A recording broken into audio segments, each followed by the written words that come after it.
Bismillahirrahmanirrahim. Assalamualaikum warahmatullahi wabarakatuh. Sobat-sobat yang masih setia menyimak tayangan channel saya ucapkan terima kasih banyak. Khusus di kesempatan video kali ini saya akan membahas pembelajaran simulasi dan komunikasi digital. Sebelumnya saya ucapkan selamat bergabung kepada kelas 10, kemudian selamat belajar. Dan di pelajaran daring ini, setelah penugasan-penugasan kemarin tentang rangkuman seputar materi logika dan algoritma komputer, kita bahas kembali lebih dalam untuk penerapan dalam kehidupan sehari-hari. Berhubung ini menggunakan media laptop, saya gunakan kacamata anti radiasi supaya menghindari paparan radiasi sinar dari laptop. Baik, kita akan memulai pembelajaran kali ini. Bagi teman-teman yang tertarik menyaksikan video ini, don't forget subscribe, like, dan share kepada yang lainnya. Semoga lebih bermanfaat. Di sini kita akan mulai bahas tentang logika dan algoritma komputer. Pada pelajaran sebelumnya, pertemuan sebelumnya, saya sudah tugaskan untuk merangkum materi. Tugas tersebut akan saya periksa di hari ini. Tentunya kita harus mengkoneksikan internet dulu ya. Saya koneksikan internet.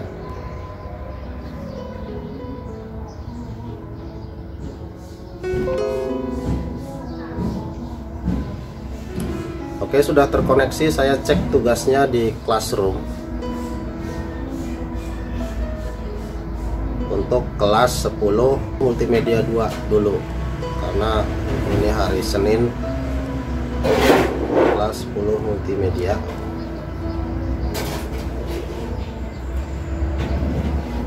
Di sini saya cek dulu tugasnya, siapa yang sudah menyerahkan tugas. Ada 6 siswa yang sudah menyerahkan tugas, yaitu Aidil Fikri Jerliawan, Aula Indriani, Fitri Abidit, Ihsan, Siti Nur Komarasali, dan Wardani Ayu Putri. Yang lainnya belum menyerahkan tugas, padahal saya sudah memberikan tugas sebanyak 31 siswa gitu. Saya cek dulu tugasnya satu persatu. Nah, ini tugasnya,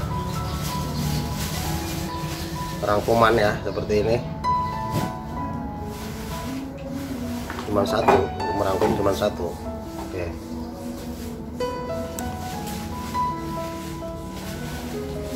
Ada 2, ada 3 lampiran. Oke, saya kasih nilai dulu. Terima kasih yang telah mengerjakan tugasnya.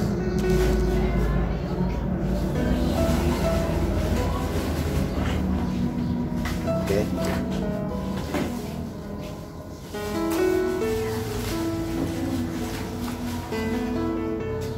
Nanti saya nilai semuanya. Tolong yang belum mengumpulkan tugas silahkan dikumpulkan dulu. Kemudian kita akan langsung bahas tentang logika dan algoritma komputer. Ya, kemarin kita sudah sedikit menyinggung tentang konsep logika dan algoritma. Kemudian apa sih tujuannya kita mempelajari ini? Tujuannya adalah untuk memberikan informasi yang akurat sesuai dengan logika true dan false. Karena apa? Karena sebelum mempelajari ilmu komputer, kita harus mengetahui dulu bahasa yang digunakan oleh mesin tersebut. Komputer adalah sebuah mesin yang hanya bisa membaca logika true dan false. Kalau kita terjemahkan itu, true itu berarti 1, kemudian false itu berarti 0 ya, jadi mirip sebuah saklar. Karena dalam komputer itu terdapat komponen yang hanya bisa membaca angka 1 dengan angka 0 gitu. Lalu tujuannya apa? Tujuannya adalah bagaimana kita mengkomunikasikan instruksi sesuai keinginan pengguna terhadap mesin komputer. Misalkan kita pengen melakukan komunikasi dengan prosedur klik kiri dan klik kanan. Itu ketika klik kiri atau klik kanan muncul menu seperti ini ya. Ini ada prosedurnya. Nah, prosedur itu yang dikenali oleh bahasa komputer adalah bahasa 0 dan 1. Bahasa tersebut terkenal dengan istilah bahasa biner. Nah, saya tidak akan bahas lebih lanjut tentang bahasa biner karena itu akan dibahas di materi pembelajaran Siskom atau sistem komputer begitu. Kemudian algoritma. Algoritma itu adalah runtutan teknis dari mulai awal hingga akhir. Misalkan kita runtutan membuka Microsoft PowerPoint.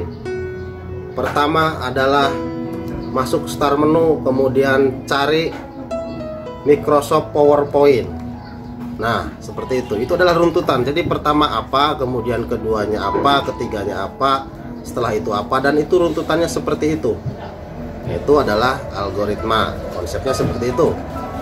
Jadi ketika menggunakan komputer itu ada runtutannya, tidak serta-merta kita langsung menginstruksikan dengan berupa suara begitu ya. Ada juga komputer-komputer yang sudah canggih, itu bisa diinstruksikan lewat suara dengan penterjemahan. Contoh pada aplikasi Google Map, itu kita sering menggunakan aplikasi Google untuk mencari alamat. Kita tinggal ngomong ke HP nih, itu ada komunikasi dengan HP, cari tempat yang nyaman misalkan, maka di situ akan ada perintah dengan cara si smartphone tersebut itu mendengarkan suara perintah dari user, kemudian diterjemahkan sedemikian rupa sehingga diketik ulang dan dibaca oleh komputer. Itu adalah mekanismenya. Nah, untuk mempermudah pembuatan konsep algoritma ini, maka dibuat sebuah metode dengan notasi flowchart. Apa sih flowchart? Flowchart itu adalah sederetan simbol-simbol yang bermakna guna menggambarkan proses algoritma supaya lebih mudah dipahami. Nah, simbol-simbolnya apa saja?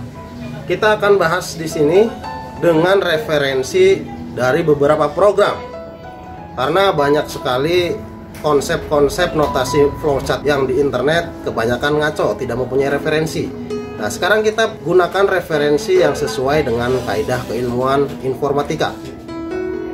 Contoh di sini pada Incepts, notasi flowchart yang tersedia di salah satu contoh aplikasi ini PowerPoint, itu ada beberapa step ya. Nah, ini ada flowchart. Coba kita dekatkan ke sini. Itu ada bacaan flowchart proses, artinya ini adalah proses untuk simbol proses begitu. Kemudian ada alternatif proses ya, itu adalah simbol untuk memberikan gambaran terhadap proses alternatif. Nah, ini flowchartnya ya. Jadi referensi yang kita gunakan adalah referensi yang telah terprogram pada paket program aplikasi. Itu banyak sekali paket program aplikasi sama seperti itu rata-rata. Untuk Microsoft referensinya seperti ini ya. Ada aplikasi khusus yang menangani penggambaran notasi flowchart, yaitu aplikasi, kalau dari Microsoft itu Microsoft Visio. Itu isinya gambar-gambar seperti ini ya. Kemudian coba kita periksa di aplikasi Microsoft yang lainnya. Contoh di aplikasi Microsoft Word itu sama.